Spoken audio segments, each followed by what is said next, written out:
The Chris Johnston Show. Let's go! Your number one destination for a behind-the-scenes look at the game of hockey. Is this thing on? Here's NHL insider Chris Johnston and host Julian McKenzie. CJ, it's American Thanksgiving. Celebrations to everyone in the United States. Whoa, what? What is that? Just is that celebrating for everyone who celebrates Thanksgiving. Oh, okay. I was like, is that a turkey noise? Like, what was that supposed to be?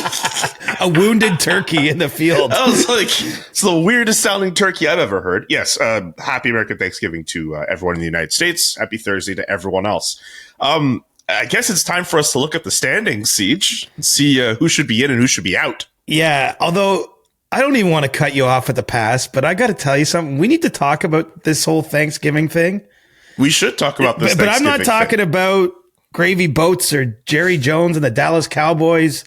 I was hoping we'd talk about Gravy Boats. I'm hungry. I'm talking about this whole, you've heard this, and we've even sort of trotted it out. This like X amount of teams are in it on this date are going to make the playoffs in the NHL. Forget even that this season is close, and that is a factor also. Buddy, I did some math this morning. Oh, you know he's serious when he says buddy. For those who are listening on audio, CJ has a double-sided sheet of notes and a lot of numbers, and I need you to explain them to me. Podcasts don't lend themselves well to a lot of numbers, but I will say this.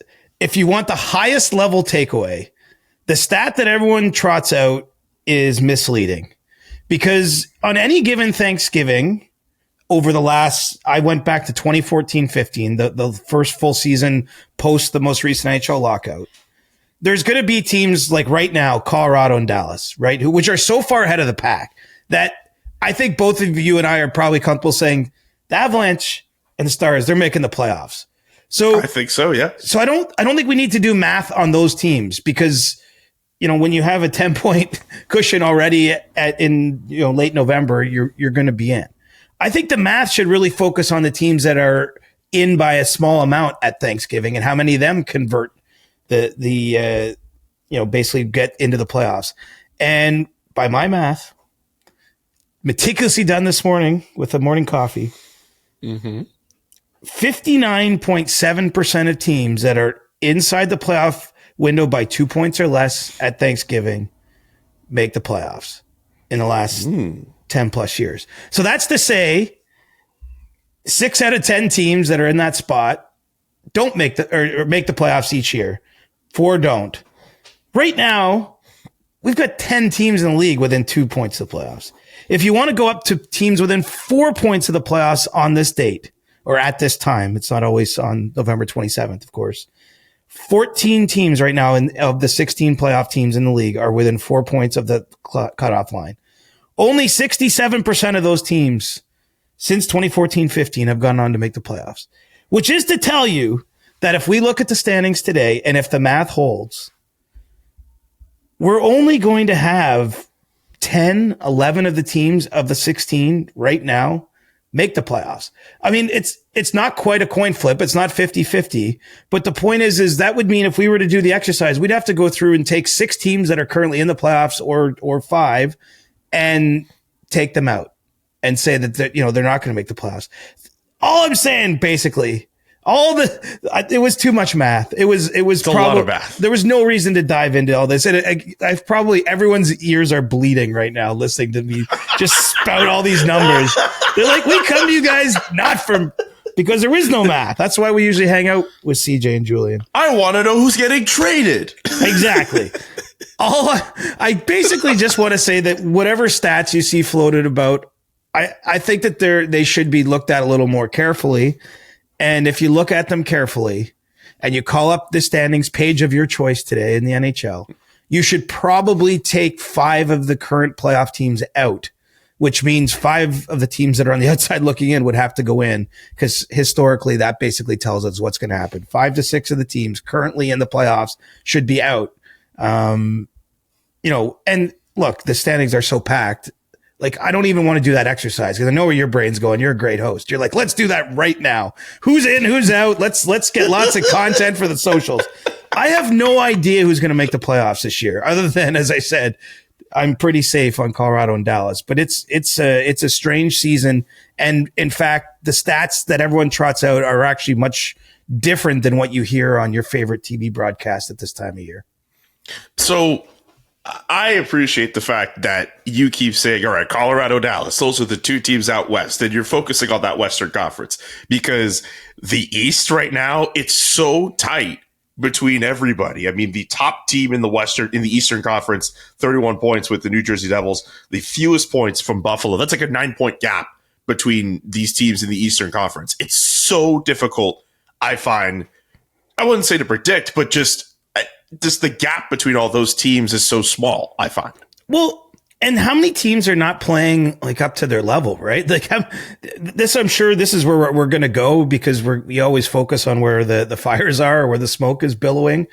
But the other part of it is not just the points. To me, it's how many teams out there are happy with how they're playing. I mean, again, Colorado, pretty sure they're feeling good about themselves. Even Dallas has had some up and down skids. Now they come off a big win in Edmonton, kind of a statement type of win in the rematch of the Western Conference from the last few years, and then followed up with another win in Seattle. So they're feeling good on Thanksgiving morning as they prepare here for whatever turkey celebrations they got going. But I mean, the truth is Colorado is the only team that is really clicking. Now Tampa's come on a lot in the last week or two. I think they've won 5 straight games, so they've surged up, and now everyone's saying, "Oh, the Lightning." And look, the Lightning might be a good team. I'm not saying they're not, but there was definitely points early in the season. You're like, "What's going on here?" Some of their top players are not where you're accustomed to being. I think a big thing that's happened for the Lightning is Andrei Vasilevsky's game has really got going, and that's obviously helped them. He's been such a key part of their success over a huge amount of time. I guess the point is, it really. This is a I think this date, the reason this became a sort of trope in NHL circles, it is a natural time. Like it comes just a little past the quarter mark of the season, almost a third of the way through the season. Typically it's a day. Look, there's not even one game on the NHL schedule today. It's the rare day of reflection. If you want to, on your team, if you're a general manager or front office, like it's like kind of a little point, but really the truth is I just don't think there's many teams out there that fully know what they are yet. And there's teams that have been really good that have high expectations that have not played well at all. Edmonton and Toronto are two that jump right to mind. Again, it's not for me about the points in the standings. It's about the process. It's about what you're seeing. A team like the Leafs, they're 29th in goals against in the league at this point. They're 28th in power play. Like that's been a strength of theirs for a long time. And, my point is their struggles are on, it's not just one thing. It's like right across the board. They've been around the bottom of the league. Now they also still have some dynamic players that have dynamic moments in winning them games. You can look on Wednesday and see what happened with William Nylander at the end of the game in Columbus. Perfect, easy example to point to. In Edmonton, they don't feel like they've had almost a complete game all season. That's a team that has not ever been at their level, but they're still, hovering around that 500 mark. They still certainly kept themselves in it if they kick into that next gear and the next gear beyond that, which they've done the last few seasons. But, they're last in the league in team save percentage. You might have heard about that. might have sparked a few conversations at some point along the way for Oilers fans.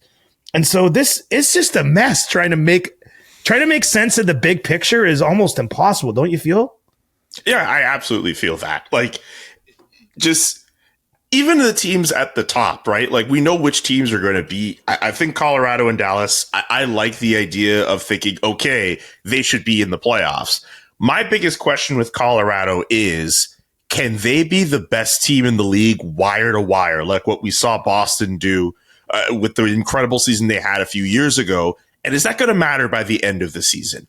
Like, I think with the way the Avalanche have played, where Nathan McKinnon is at in the scoring race, the fact that their goaltending has stood out as well as it has, like, it's kind of funny. Maybe we kind of slept on them a little bit. We looked at all these other contending teams. We wondered, okay, is Florida and Edmonton, are we getting a round 3 of that in the Cup final? And then you have Colorado, who's only won one round since like 2022.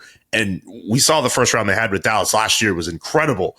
But like, I didn't see as many people peg them as like a team that could be the best team in the league. And here we are now. So I'm just curious at this point, with the way that they've been running 10 wins in a row at this point, can they sustain that for an entire season and be the best team in the league and still maintain that form in the playoffs? It's going to be interesting to see them try. I mean, I know right now, I think there's two ways to answer that question. One is historically it's hard to do. It's just hard to be chugging along at that high a level, to stay motivated, to not have lags or lulls in your game. It's a long grinding season. Obviously the Avalanche are sending a bunch of players to the Olympics. So that's another thing on their plate that could impact their performance once we get deeper into the winter. But, just looking at the start of the year, like they're humming along at basically 60% of expected goals, Corsi, whatever you're looking at. I mean, they are trucking the league. Like this is not a nice run fueled by, say, just goaltending or even just CJ. They average 4 goals a game. Right. They're really good, but it's not just even hot shooting, although there's a little bit of that in there. Like it's like they are winning thoroughly in the sort of underbelly of the game. And then obviously you're looking up at the scoreboard and, in the words of Macklin Celebrini, as he left Denver on Wednesday, we got waxed tonight. And a few teams this year have been waxed by the Avalanche. But I mean, look, I think historically it does show it's going to be hard for them to keep humming along, to just not have some complacency creep in. I know Nathan McKinnon is as driven of a player as the NHL has, but I mean, he's still human. At a certain point, if they're plus 46 goal differential already. I mean, it's insane. It's actually insane how well they've started in a year where almost nobody else truly has started well. The Stars deserve some flowers, and I'm not saying every team's been poor. It's been really hard to separate, right? And they are just clearly at the top of the league. But if they go and lose, it could be a round 2 matchup this year. We'd probably get Dallas, Colorado again, just with this playoff format. It's pretty safe to say when we're saying, or I'm saying, and I think you're agreeing, that those 2 teams are making the playoffs. Well, there's a good chance those 2 teams will play each other in the playoffs because of a playoff format I don't much prefer, but it's too early to rant about that again now. But if they lose to Dallas again, which could happen, right? It was a 7-game series last year. Colorado had a 3-goal lead in Game 7. But the point is if, or 2-goal lead. Anyway, they blew a lead in Game 7. Yeah.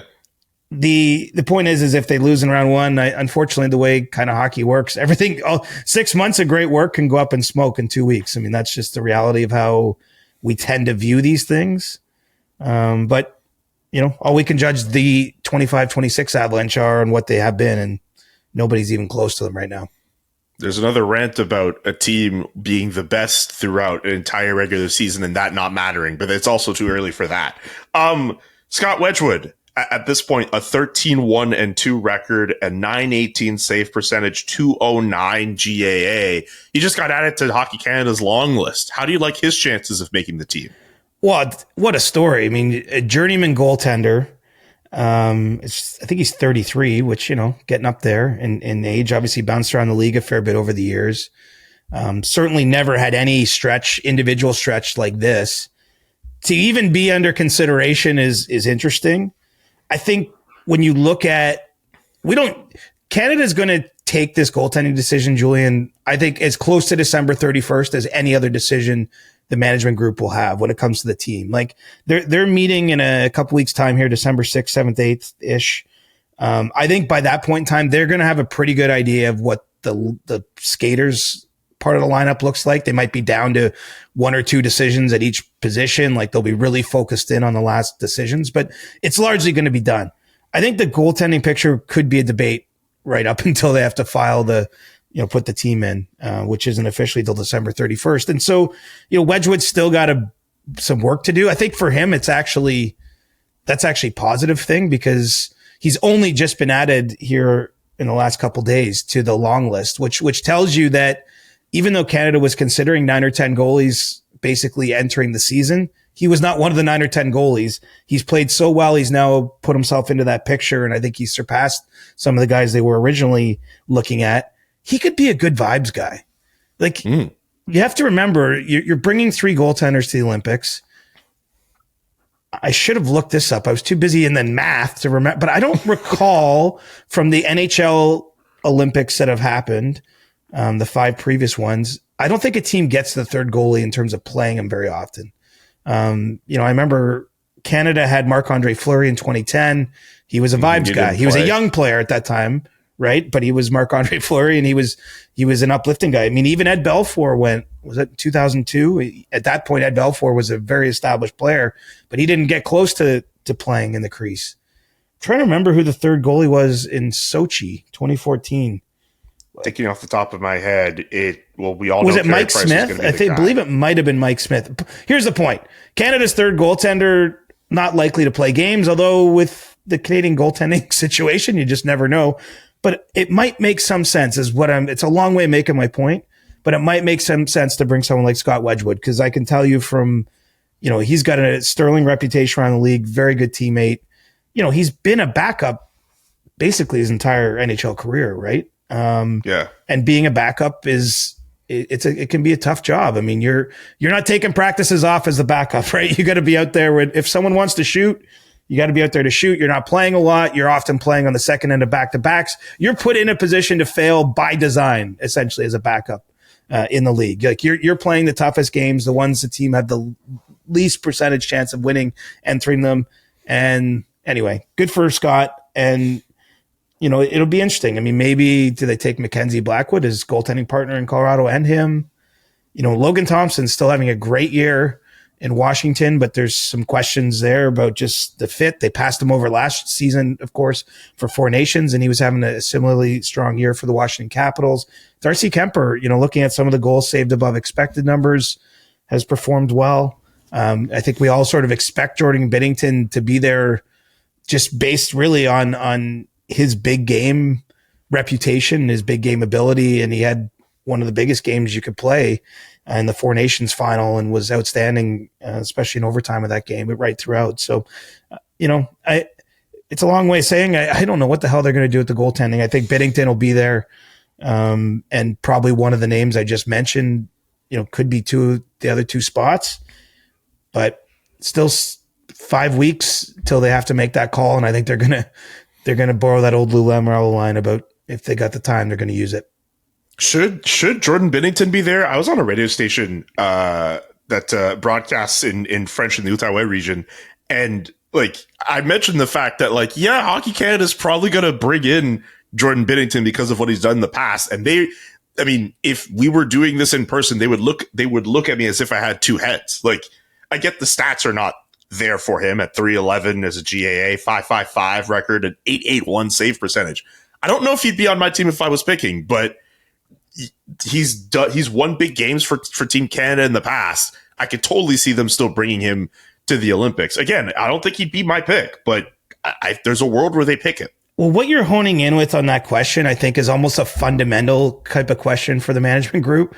We're all weighing recent form, right? We're the start by Connor Bedard and Macklin Celebrini, Matthew Schaefer. We've been over all this, but they're looking at that and okay, that's one data point that what those guys don't have, and what even someone like, say, Scott Wedgewood or McKenzie Blackwood, even Darcy Kemper. I mean, at least Kemper has been in a Stanley Cup final.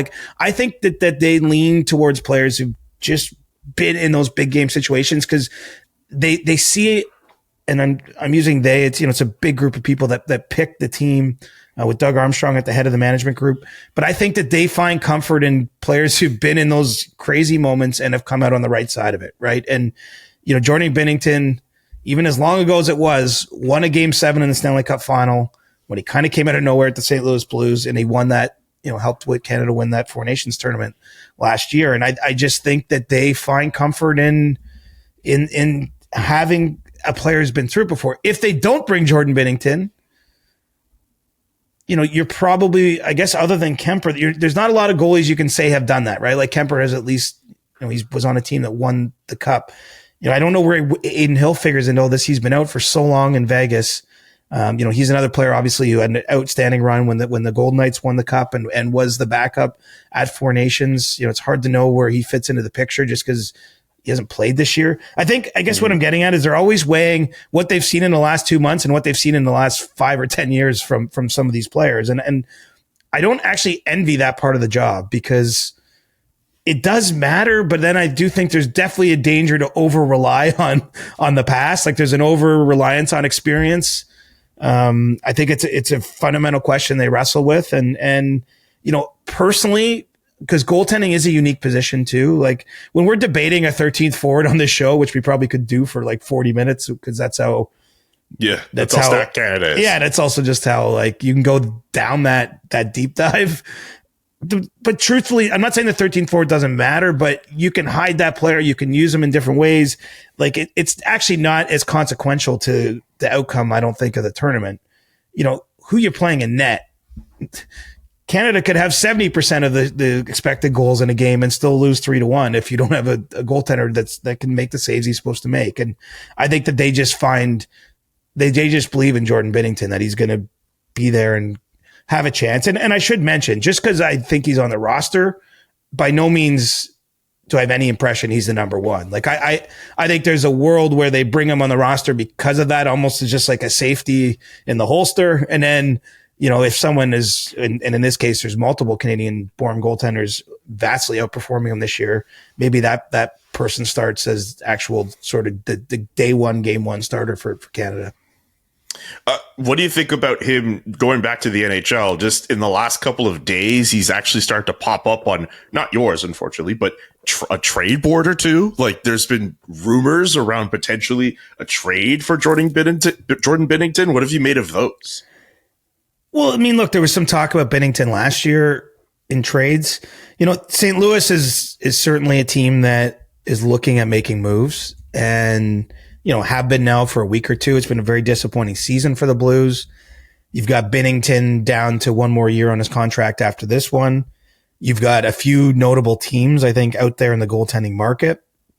So, I would say it's probably at the stage where it's something to be considered for St. Louis. I don't have any reason to believe they have to do it, if that makes sense. But the Blues could be a team that's really in for a hard reset here in the next few months. For, a lot of players' names are out there on that team, and they're just getting older. And, they have sort of some of the veteran players out there, like a Justin Falk on their blue line, or Braden Shen. They got some younger names in the mix. If, Jordan Kyrie's name just seems to persist. And then, if you come to Binnington, I mean, there's just a world that St. Louis, really makes some significant changes. And I think if you get to that point, you probably get, like, if they make those sets of decisions, then you're probably moving Binnington. And so where it's at, I think, a team like the Edmonton Oilers has to be looking at all their options.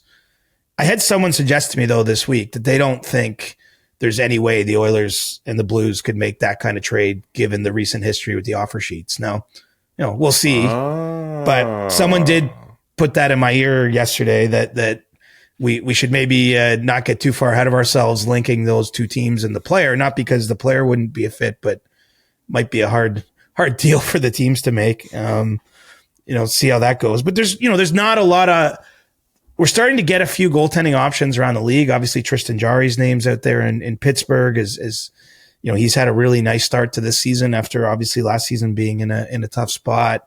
You've got Laurent Brossoit working his way back. There might be too many goaltenders in Buffalo, whether that's a Devin Levi or UPL's name. You start to get to the world where there might be a few different goalies that could be moved, but it's not a long list, right? And so, Jordan Binnington, I think his name, even with his recent performance, for all the reasons we mentioned, Team Canada likes him. If you're a team that's trying to win a Stanley Cup and you're looking at trading for him, I think there is some comfort or confidence to be brought into his big game ability. So that's kind of where he falls. He'll probably be on the next trade board at the Athletic.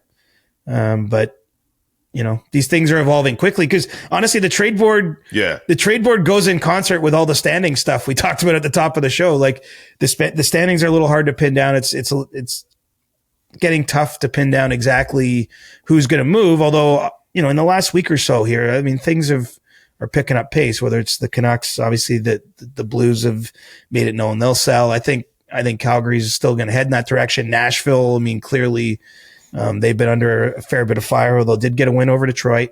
So maybe for a day or two, they don't have to hear everyone in the league, kicking dirt in their direction, but clearly changes are coming there. So it's starting to come a little clearer into picture where things are headed.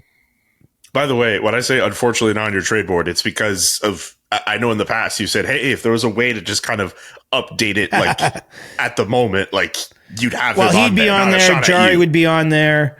And then more Vancouver Canucks would be on there. I had Kiefer Sherwood on the first board that went out, about 10 days or so ago, or a little less, a week ago. But there'd be a few more Canucks names on there because obviously they've sent a trade memo around to the GMs, letting them know they're open for business as well.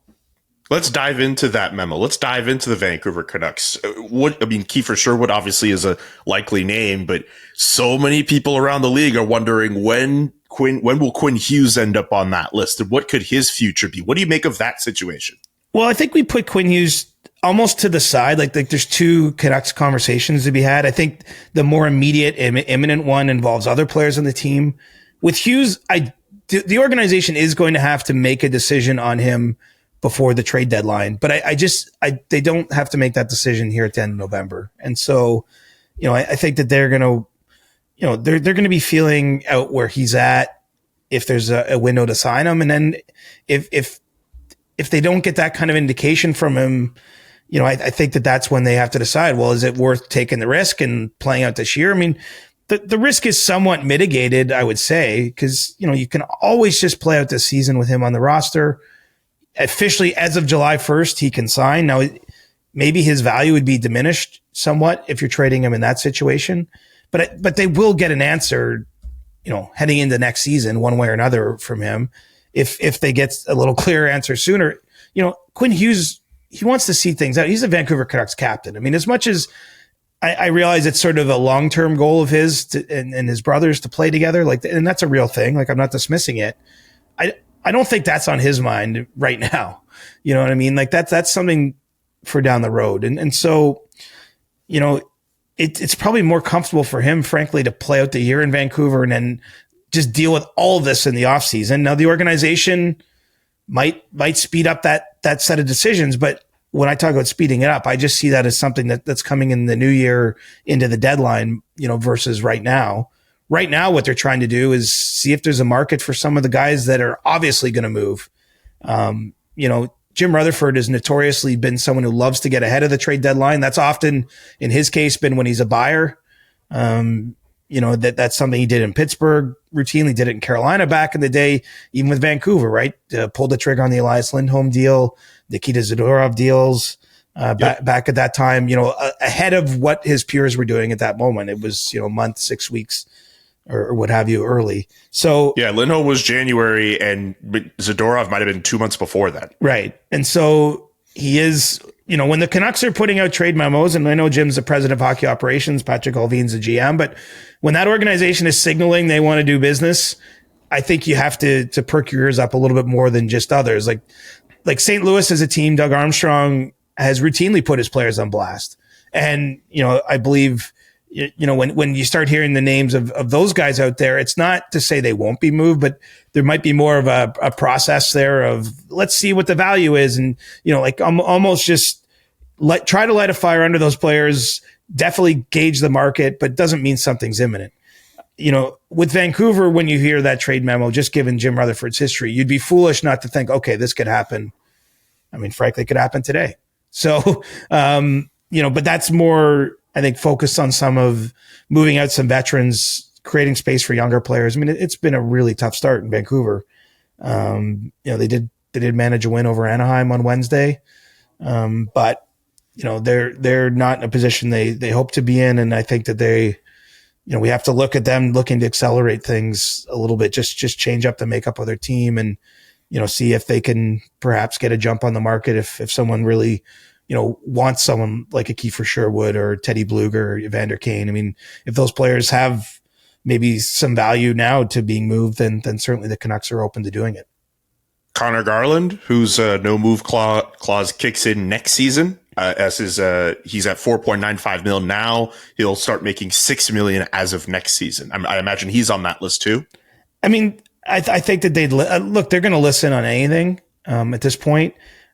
My sense is that they really like the player. I mean, there's a reason they extended him so early, right? You're talking about a new contract kicking in. The idea of trading him before that even happens after negotiating that contract probably wasn't on their mind, certainly when they negotiated it. I wouldn't rule it out, but seems to me they're more likely to be, moving. It's easier to, generally speaking, to move players on expiring deals and a little less, burden for the other teams. I mean, Kiefer Sherwood, with the start he's had, leading the league in hits, leads the Canucks in goals, had a really nice season last year, 19-goal season last year on a very attractive cap number. I mean, that's a player they're going to have no trouble moving at some point in the season. I think where the calculus kicks in is, is it maybe easier to drive up his value, frankly, closer to the deadline when you might have 5 or 6 teams that are a little more motivated to be adding a player of that caliber at that time. That's kind of what they're working through now. I think that there's a world where I think Kiefer Sherwood brings back a first round pick for the Canucks. Now, it might end up being a second rounder. I think some of that will just be market dependent on what's out there. And so, I think he's probably the most attractive of their options that I think can be moved relatively easily. But, the note that was sent around just said, we're listening on our veterans. So, they have a lot of veteran players. Let's see kind of what kind of action that kind of invitation, from the Canucks management group might bring in here. So I want to move on from Vancouver. I want to bring in Nashville because that's also another team that a lot of people are going to be looking at as for what they could be doing ahead of the deadline. You have players from the Predators on your latest trade board. Ryan O'Reilly, there's been a lot of talk around him. Potentially the ask could be for a first and an A-level prospect if he gets moved. What do you think about his situation? It's like when you sell a house. Sometimes you can put a really high price on it and hope someone meets it. It's a pretty high price. It is a high price. Now, in fairness, the Predators don't have to move him. He does have another season on his contract, so it's not a UFA situation. There was some talk around Ryan O'Reilly last season too, right? When Nashville was in a similar spot and they elected to hold on to him, but he's not getting any younger. He still performs at a pretty high level given the state of the team he's on. If you look at the things that Ryan O'Reilly has done really well for a long time, that won him a Selke trophy, that won him a Conn Smythe trophy with St. Louis in 2019. I mean, he still does a lot of those things, albeit maybe at just a somewhat reduced rate, because most players do slow down and become slightly less effective over time. But, there's so many teams in the league looking for a center and looking for someone that can, I think be reliable for them, across 200 feet of ice. I mean, there's not many better examples in this current generation than him. And in the context of the other guys that do it better than him, there's almost no chance of them moving, right? I mean, so you're not shopping from the entire store. You're shopping from the aisle of things that are on sale right now. And, Ryan O'Reilly's name is definitely out there, and he's probably easier to move than Jonathan Marchessault and Steven Stamkos. Just because the contractual commitment's less, the actual dollar figures are less, and he plays a premium position, and I think is still performing at a level that got him the original contract with the Preds. So, that's definitely one to watch. The Predators have already, in their mind, started getting ahead of things, that they've been transitioning to a younger team. Barry Trotz did an interview on 102.5 The Game in Nashville. Shout out to those guys because they have Barry on every week. So, I mean, very few GMs speak every week in their market on that in that kind of form. But I think it's pretty clear listening to his most recent conversation with them that Barry Trotz wants to start bringing up some younger players from their farm team. To do that, you got to move bodies off the roster. Yeah, I mean, that's it. Look, there's a lot of questions about the direction of the Predators, big picture, but I will say this, if they navigate this period well, I mean, there's no reason we can't be looking at them the way we've looked at some other teams that have rebounded pretty nicely. I mean, they have attractive pieces to move. They even have sort of, I'll call them support players, someone like Michael Bunting on an expiring deal that I think that they could have an easy time moving as it gets closer to the deadline. They've obviously got some big decisions if they ever, at this point in time, no reason to believe they want to get into some of their legacy players, but they have a couple of those guys if they really want to go big. But even if not, I mean, they've, as I mentioned, the store is not full of players to buy, but there's a lot of Nashville Predators on the shelves right now. I can imagine. Yes, of course. Anything else top of mind in terms of other teams selling? I know we've mentioned Calgary a bunch of times with their situation. We know Rasmus Anderson is number one on that board. Blake Coleman is likely going to be available come deadline. Anything else percolating? Anything else top of mind? Well, top of mind for me is probably Edmonton, just because of the week they've had and, the loss they took to Dallas. We're not that far in the rear view from the 9-1 loss on home ice they took from the Colorado Avalanche. Like Edmonton, we shouldn't sleep on the fact that they really have underperformed to the expectations. There's probably a little bit of comfort to be found in the fact this isn't the first time, right? If you're inside the organization, I think we can't look past the fact that they have played a lot of hockey. Like at a certain point, these aren't as much as I've got lots of time for data and looking at all the numbers and things. Clearly you do, as you said, judging on how we started this episode. Spent the morning with an old school abacus and calculator out figuring all this out. But, they're human beings at the end of the day. Like there's not, yes. I think it's fair to say that there's a world where these guys just don't quite have it yet, but they could still rediscover it. But you just wonder how long can they wait for it. And really specifically the goaltending picture is like management's preference has been to try to put this off, which I actually think is a sensible way to approach it. Like you don't want to make an emotional decision. You don't want to see your team lose 9-1 or 7-3 or whatever, and then just make a move to make a move. As much as that in the moment might feel good and it might, the fans might react a certain way to that. It might not be the best form of decision making, right? And so you have two opposing forces here. You have a management group that wants to take a little more time, try to let things settle, try to make a non-emotional decision about, the path forward. Keep in mind, one of the positive things, well, there's two positives that are obvious to me. Stuart Skinner and Calvin Pickard were the goaltending tandem that got them to back-to-back cup finals. Like that's not insignificant. And they don't make much money on the cap. And so some of the other options you might be looking at, would force you to have to really make, they might have to do some surgery on the roster to make it all work cap wise. Right. And so it's not that they are opposed to that, but I think they want to be smart about it. Because if you stretch yourself in all kinds of directions, you bring in a higher priced goalie and the performance doesn't improve. Well, then where are you?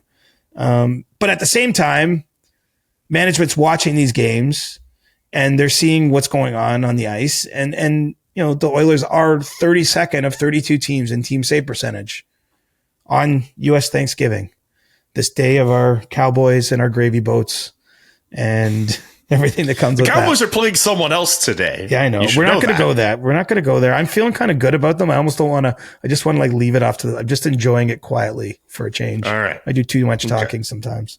But clearly, yeah, you've never had that problem before. Exactly. But I'm just saying, so you see the two opposing forces there, wanting to be patient, but maybe the results are forcing you into a little more urgency. And so, obviously your eyes perk up when you see a report like the one from Kevin Weeks about Tristan Jarry. It's not the first time he's been linked to Edmonton. Obviously, local guy, played for the Oil Kings back in the days, and is eminently available in the sense that, he passed through waivers last year, was sent to the American Hockey League. That's how poorly things went for him with the Penguins. Now his performance has really rebounded this season, and he's had other really strong stretches in his NHL career. There's a reason he had got the contract that he's playing on. So it's an intriguing name, and the timing of it, is with the Penguins having Sergei Murashov now coming up, like the time might be right. But is that the right player to go after? I mean, it's a decision. Obviously the Oilers have, not just with Jarry, but I think the goaltending in general has been such a focal point. They have to look at the market like everybody else and be like, the only good UFA goaltenders on the market are the ones already playing in Edmonton, right? Like if they're not re-signing Stuart Skinner long-term, and the fact they haven't, I think tells you something, that there is a little bit of uncertainty there. Who are they bringing in bigger picture? I mean, that might be a decision that, as much as they want to push it off, that they have to face a little sooner than they wanted just because of the team's performance. Minus 18 in goal differential outside of the playoff picture as of this recording. And Connor McDavid, when he was interviewed after that game against the Dallas Stars, had no answers. Like, something needs to be done. And I get it. We've seen it in years past where the Edmonton Oilers don't start off well. They find a second gear. They make the playoffs. They go to the Cup final. But just considering recent results, this is tough to see from this team, which still looks a little different from previous years, but you still have 97 and 29 at the top. Yeah, and every year there matters so much, right? I mean, those players are getting older. Their contracts are not forever. Nothing is forever in this life. I'm trying. We all live in the interim. I'm trying to take my my life view from Devin Cooley. Have you seen some of his quotes? Yeah. The Flames backup goaltender. I mean, I remember existential dread. You know, like before I moved, one quote that went around was like, "I'm just trying to prove to everyone I don't suck," or at least saying like, "Hey, I'm trying to show everyone I don't suck. That's why I want to do well on this Calgary Flames team." And he said before, nothing matters. We're all gonna die. Like, I know that's a banger this year, but he said that before in the past. I mean, even still, these aren't typical post-game quotes, right? I think that's why I love it. That's why they're going around. I love it. Well, I mean, look at what he's saying is factually true too, right? It's not. It's not. But yeah, the point is if you're the Oilers, you're not sitting. If you're in San Jose or Chicago or Utah or Anaheim, well, any of these places, we've given those teams their flowers, but there is a certain, like if you go through a 3-game losing streak and you're in management there, you're like, okay, this is a learning period. Maybe even the Montreal Canadiens are a good example, right? I mean, they've had some stumbles here, and I know they're injury driven to some degree, but they also look like a young team at times. I think you're still thinking big picture. We're in a good spot. We got a runway to try to tinker and get this right and make the right decisions. That the runway is getting narrower for a team like Edmonton or Toronto. I mean, like that's why it's not just that they're big media markets or have big fan bases that we focus on them so much. Part of it is they're in a difficult race against time, and they're not winning right now. And so, that we can sniff that out, and that's why we focus so much on the performance of those teams. By the way, as of Thursday morning, only one Canadian team in a playoff position as of right now. The one you cover. The one I cover. I'd love to know your thoughts on them. Do you think they're legit? I think they're turning a corner. It looks like they're going to get Brady Tkachuk back on Friday. They're a playoff team to me until proven otherwise. I think some of those early season deficiencies are starting to turn around. They need to figure out their power play. I still think they need to get themselves another forward, but I think they're a top 3 team in that Atlantic division right now. Yeah, I mean, pretty impressive how they've performed without Tkachuk for so long. Just given, it's pretty apparent how important he is on the ice, but even I think just to the emotion, like the kind of heartbeat of the group, he's such a big part of things. Love, the shutdown sort of line that they've kind of put together there. Like they've found the right mix. I still have some concerns about the goaltending, like big picture. I get you with that. I don't know where Allmark's at fully. This is fresh in my mind because I was looking up the goaltending stats earlier, the goals saved above expected numbers when it pertained to the Team Canada goalies. I just knew we were going to mention that discussion, and I still notice he's right at the bottom of the league. He's down. Sam Montembeault, like some players that have performed well over periods of time are down there, and so it's not to say he can't pull out of it, but I'm like. This whole thing is built on him as a number one, right? So, credit to him and to them that they're in the spot they're in with him performing that way over the start of the season with Tkachuk being out. I think that you're right. They've done it quietly a little bit in some ways, not quietly for you, but probably league wide quietly. They've been kind of humming along, and you'd expect good things to happen with Tkachuk coming back Friday. One other small thing with Allmark, as of TSN pulled this up during their broadcast of the Sens Golden Knights game last night. Allmark is projected to play 64 games this season. That has to change. Like, not even just in the name of Allmark and his tandem history, just you don't see too many guys play that number of games unless they're really, really elite. I think Levi Merilainen's had better games as of late, but I don't think it makes a lot of sense for the Sens to get Allmark to that point. So I think that'll change. Do me a favor. How many games did Bobrovsky play the last 2 years? It's going to take me a second. Yeah. I'll explain why while you're looking it up. I remember talking to a goalie coach, and this is going back, Julian, probably 5-6 seasons. But they had run some numbers, and they had decided internally that they felt like 55 games was like the max to lean on a goalie on a team you're trying to win a cup with. Like that. Now, Andrei Vasilevsky over the years has definitely challenged that notion, because I know, he won cups with Tampa where he played every minute of the playoffs and played a ton in the regular season. But I don't actually know Bob's numbers, because he's the goalie that's won the last 2 cups. And I'm just curious. 54 games last year, 58 games the year before. 58 is the most he's ever played in a season as long as he's been a member of the Florida Panthers, which is notable because in his final 3 seasons in Columbus, 62 games played, 65 games played, 63 games played. So they've definitely limited the amount of games he's played. Right. And, I'm thinking of someone last year like Connor Hellebuck, obviously had a fantastic regular season for the Jets, won lots of hardware. They were a great story, but, his playoffs didn't go the way he wanted. It's hard to, I can't directly correlate it, but I just wonder if you get to a certain point where you're taxing the athlete, even physically is sort of obvious, but even mentally playing that much. Like I think sometimes, the goaltending, you're getting quotes from Devin Cooley like you're getting because it's a hard job, right? Like I think you have to find a way to, every player has to manage that mental side in a certain way. And so, I don't know that there's a magic number out there, but teams have definitely skewed more towards 50 for starters than 60, with some exceptions. But winning a cup, I guess Ottawa. There's 2 ways if you're looking at if you're Ottawa's. If you're making that decision in Ottawa, you need to make the playoffs, so you're going to lean heavily on your guy. But you're right. There's a cost to be paid. I mean, maybe the best thing that could happen, and I'm sure Linus Hallmark wants no part of this, but if he doesn't get selected for the Olympic team, for example, getting some time off in February could benefit a player like that too. Just hearing the Sens fans who have flashbacks of Dominik Hasek going to the Olympics, hearing that phrase being like, you know what, that's not so bad. But from his perspective, he was disappointed not to be on the World Championship team. Obviously, he's doing everything he can. He very much wants to be at the Olympics.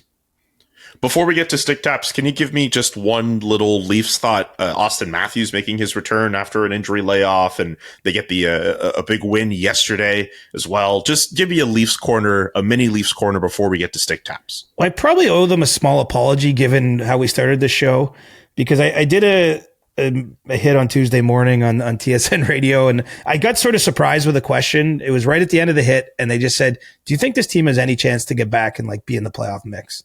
And I don't know if I said an outright no, but I said pretty close to an outright no. And the more I've looked at the numbers and the more I've considered that answer, I probably shouldn't have been quite that negative. The point I made, and it was this, is that I'm not reacting. This isn't I'm looking at how they're playing. And I don't see signs that it's going to turn around. And that gives me, and I said at the time, that would give me concern for their chances to make the playoffs, because they have to leapfrog a ton of teams. They're still right at the bottom of the Eastern Conference, but when I look at how close those teams are, they're a 3 or 4 game winning streak away from probably being, if not in the play, right there again. And, they are going to get healthy. So it's not a prediction, but I definitely shouldn't close the door on that possibility. I thought they played better in Columbus. I actually do think they've had a few good games in the last 2 weeks, even ones that they were on the wrong end of the result. But, the warning signs are still on the dashboard. They are not they're not designed to be a possession team. It's something even last year when they had a lot more success. What they try to do is they don't mind the total shot attempts going against them. They're trying to really limit, collapse down and limit stuff around the slot, the high danger chances, the chances off the rush. And they feel they can be successful with the combination of their game breakers offensively and the goaltending they get. And so Joseph Woll's been a nice story for the Leafs since he's returned from that personal leave. Played an excellent game in Columbus after being pulled in Montreal over the weekend. Oh, that was a mercy pull. That was a pull because the team in front of him wasn't very good. But you get Matthews back. I thought he actually quietly had a nice night in Columbus. It wasn't a night he scored 3 goals or anything like that. But if you're looking at the bulk of his game, I thought he competed hard and was actually the biggest difference maker in overtime, although William Nylander, as he often does, he's ice in his veins when the game's on his stick. I mean, he's had a great season for Toronto. Kind of a weird year because he's so openly feuding with his head coach, Craig Berube. I mean, I think that it doesn't mean it's bad because I do think both him and Berube are comfortable with an open dialogue, but you just see it so often. I'm not used to seeing it. long way of saying Joseph Wall, if he can maintain a high level, if the team gets healthier, if Matthews is back, and looking at the standings, it was too early to be as negative in that answer. So even though I didn't say it on my own show, I should clarify here that they're still in the fight, like a lot of teams, but I'm seeing the warning signs. Like they obviously have to get it together. They're on just at the start of a long road trip here. So, some tough games ahead of back-to-back on the weekend. And, every point matters at this stage. That's kind of the position they put themselves in. All right. Before we get out of here, a stick tap. I'm going to give mine this week to Edmonton Oilers broadcaster Jack Michaels, who lost his voice partway through the Oilers Stars broadcast. But he still kept on trucking. It's difficult. We know how important our voices are to this business. So to see Jack Michaels kind of push through it and find another year where he could just keep that low register going, give him a stick tap and a lozenge. I like that. And I'll go with Scott Wedgewood. I know we gave him some flowers already on the show, but I always like an older guy having a moment like this, getting that recognition. I mean, quite honestly, for him being added to Team Canada's long list formally, which, for anyone who doesn't know, just means he goes through expanded drug testing and things that the International Olympic Committee requires. But being formally part of the process where Canada's considering him it's worth something. It means something. I think it reflects his play. It reflects who he is. And that guy's put in a lot of long hours without, always getting a lot of love. He was in San Jose not so long ago when they were really taking it on the chin as a team, and good for him for doing this, and seems like a great guy too. Great work as always, CJ. Subscribe to the podcast if you haven't done so already. That's to all of you watching or listening wherever you listen to this podcast. Thank you so much for doing so, and get your questions in for Ask CJ. We'll get to that at the start of next week. Thanks so much for tapping into the Chris Johnston Show, and we'll see you soon. Go Cowboys. All right. The Chris Johnston Show. Follow Chris on Twitter @ReporterChris and follow Julian @JKA McKenzie. The Chris Johnston Show.